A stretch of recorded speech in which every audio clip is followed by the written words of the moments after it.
Bismillahirrahmanirrahim. Assalamualaikum warahmatullahi wabarakatuh. Perkenalkan, nama saya Adinda Amalia Agustina Mejati, NIM 2006-021-10117 dari kelas Biologi C.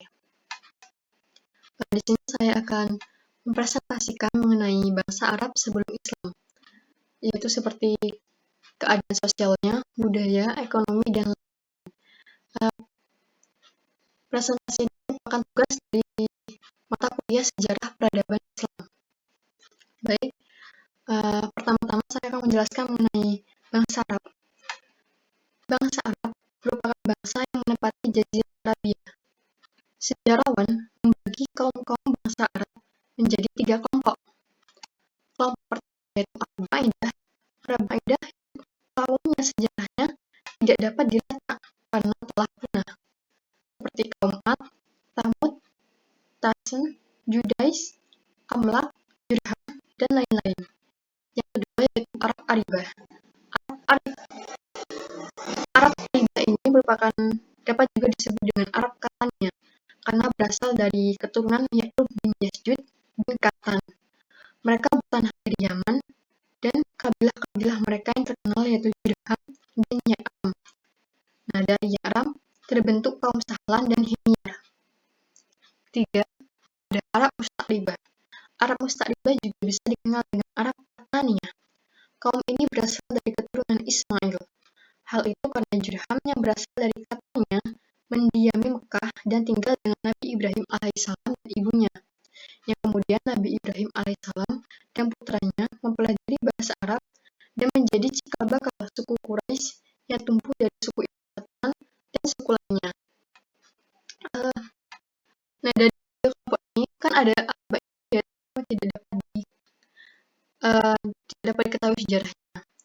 Nah, sedangkan Arab Aribah dan Arab Musta'ribah ini masuk satu kelompok, itu dengan yang disebut dengan Arab Bakiyah.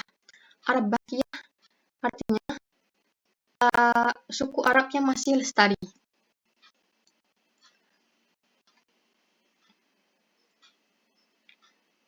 Sebelum adanya Islam, keadaan negara Arabia yang terletak di sebelah barat daya Asia tidak sepenuhnya tandus. Menurut ahli geografi kuno, ada beberapa daerah yang subur yang dikelompokkan. Yang pertama ada Arabia Petrix. Arabia Petrix adalah daerah yang terletak di sebelah barat daya lembah Syria. Yang kedua ada Arabia Deserta. Arabia Deserta ini adalah daerah Arabia itu sendiri. Yang ketiga ada Arabia Felix atau biasa dikenal dengan sebutan Bumi Hijau, yaitu negeri Yaman. Sekarang masuk ke materinya, itu yang pertama, situasi sosial. Situasi sosial bangsa Arab sebelum adanya Islam yaitu terdapat beberapa kelas yang membedakan kalangan biasa dan kalangan bangsawan. Pada kalangan bangsawan, hubungan seorang keluarga sangat diunggulkan, diprioritaskan, dihormati dan dijaga walau dengan adanya pertumpahan darah. Seorang pria dianggap terpandang dan dipuji atas kemuliaan dan keberaniannya apabila banyak wanita yang membicarakannya. Karena wanita juga, perdamaian dan peperangan dapat terjadi. Namun, meskipun begitu, pria tetaplah kepala keluarga yang tidak dapat ditentang atau dibantah. Hubungan antara pria dan wanita harus melalui persetujuan wali sang wanita. Hal ini berbeda dengan pada kalangan biasa atau kalangan lainnya. Pada kalangan biasa dan lainnya, hubungan antara pria dan wanita sangatlah bebas. Mereka bebas dalam bergaul dan bahkan untuk pria mereka dapat melakukan poligami, yaitu wanita juga mereka dapat melakukan polyandry. Perzinahan tidak dianggap sebagai aib. Dan juga banyak sekali ketidakwajaran hubungan antar pria dan wanita. Hubungan ketidakwajaran itu seperti adanya pernikahan spontan, yaitu pernikahan yang terjadi saat itu juga, setelah setelah pengajuan lamaran dan pemberian mas kawin. Pria bebas mendatangi wanita penghibur. Ada juga pernikahan istibda, yaitu suami menyuruh istrinya untuk bersetubuh dengan pria lain demi mendapatkan keturunan yang baik dan pintar. Ada pula kebiasaan mengubur hidup-hidup anaknya. Untuk anak perempuannya biasanya karena menghindari aib dan karena kemunafikan. Kalau pada laki-lakinya biasanya karena ketakutan akan kemiskinan dan kelaparan. Pada kalangan ini juga ada pelakuan semena-mena terhadap budak. Pelakuan semena-mena ini seperti ada budak diperdagangkan dan dibunuh secara cuma-cuma. Pada intinya, situasi sosial pada saat itu masih penuh kemaksiatan dan kebodohan. Namun ada pula sisi positifnya, yaitu mereka sangat setia kawan dan menempati janji harga diri keluarga mereka adalah harga diri mereka yang harus mereka perjuangkan meski dengan nyawa. Mereka juga sangat menghormati dan memuliakan tamu. Maaf, rame. Yang nantinya saya lanjutkan, mereka juga sangat menghormati dan memuliakan tamu, yang nantinya akan terus berkembang dan menjadi kebiasaan bangsa Arab.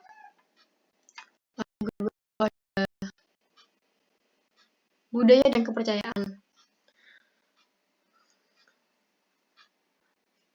Lingkungan mempengaruhi budayaan.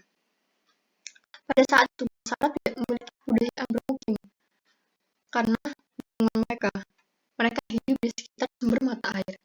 Namun tradisi nomaden atau berpindah-pindah itu hanya dilakukan oleh yang tinggal di pesisir Jazirah Arab.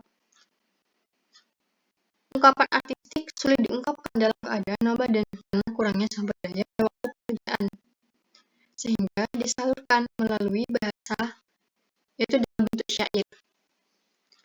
Nah, peradaban bangsa Arab terbagi menjadi dua, yaitu peradaban rohani dan material. Peradaban rohani tertuang dalam karya sastra dan syair-syair jahili, sedangkan peradaban material tertuang dalam karya seni patung, bangunan, dan lain-lain.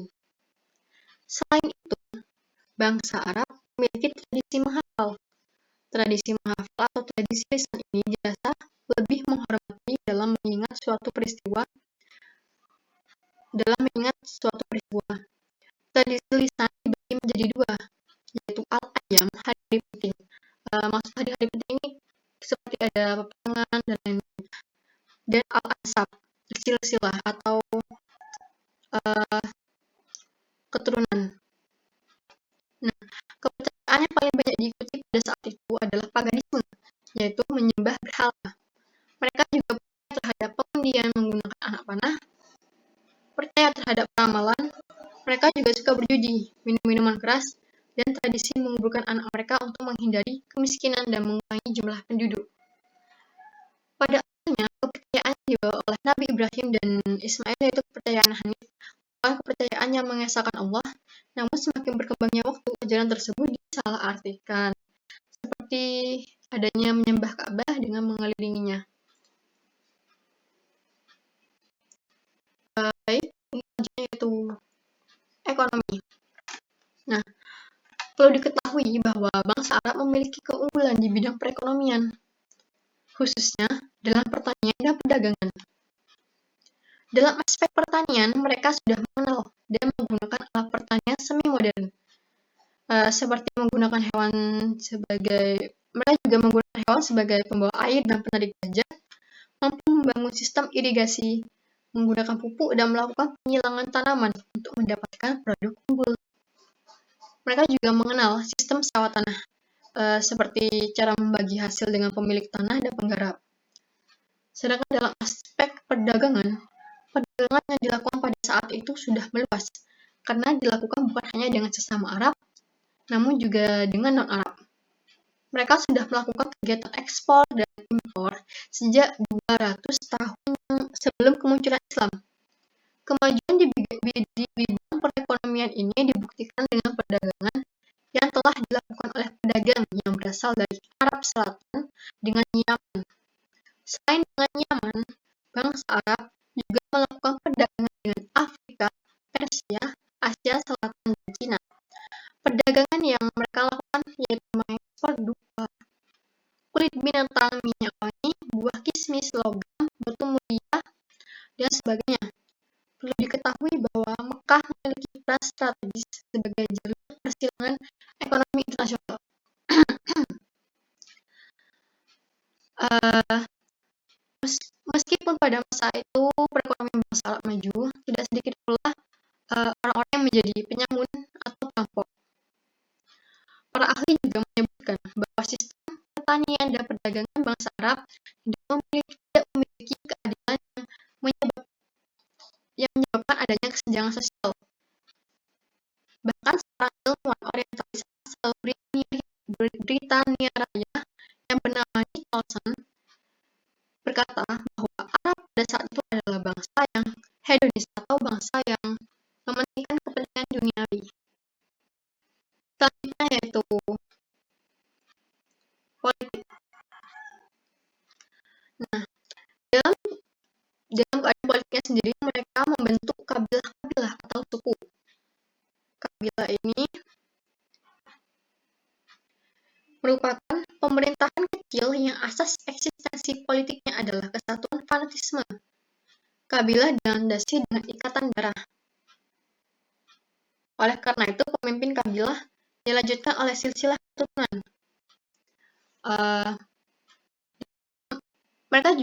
Maka dari itu mereka tidak mengenal adanya ikatan nasional karena mereka terdiri dari kabilah. Mereka hanya mengenal ikatan kabilah atau ikatan darah. Pemimpin kabilah disebut dengan Sheikh. Selain kabilah, ada pula pemerintahan pusat. Pemerintahan pusat ini bersifat oligarki, di mana terdiri dari setiap kabilah yang masing-masing kabilah ini memiliki bagian atau bidang untuk diatur. Nah, masing-masing kabilah tidak selalu ada perdamaian. Mereka juga bisa terjadi peperangan antara mereka. Walaupun terkadang pemicu peperangan tersebut adalah hal yang sepele. Beberapa peperangan antara kabilah yang terjadi selama puluhan tahun. Pertama ada Perang Busus.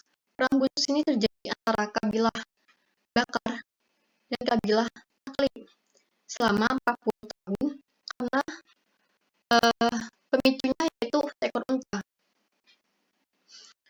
Yang kedua ada Perang Dahis.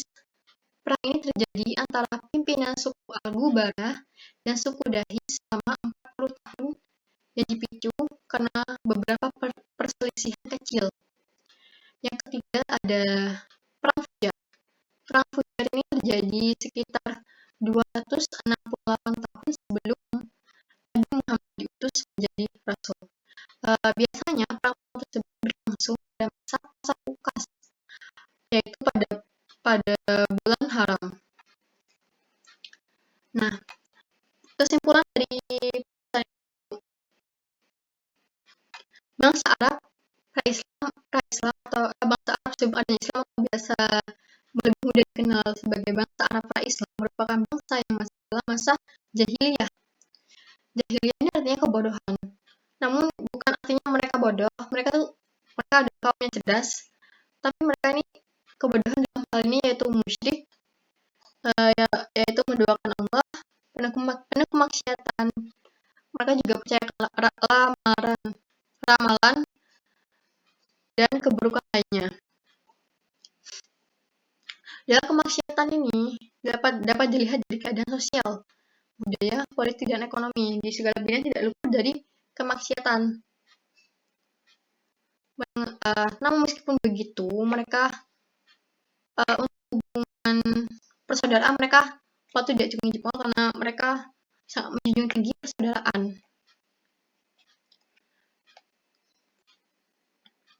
Dan juga mereka sangat maju di bidang ekonomi. Meskipun tidak seluruh lapisan masyarakat mengalami kesejahteraan dari ekonomi.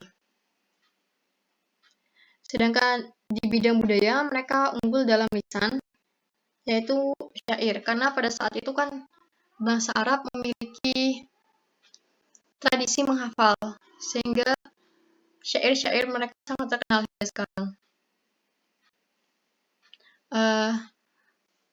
Begitu saja presentasi dari saya. Untuk lebih jelasnya silakan dibaca di PDF yang nantinya akan saya share di grup kelas jika perlu. Apabila ada pertanyaan, silakan ditanyakan di kolom komentar. Terima kasih. Wassalamualaikum warahmatullahi wabarakatuh. Maaf apabila tadi ada kesalahan pengucapan dan juga apabila tadi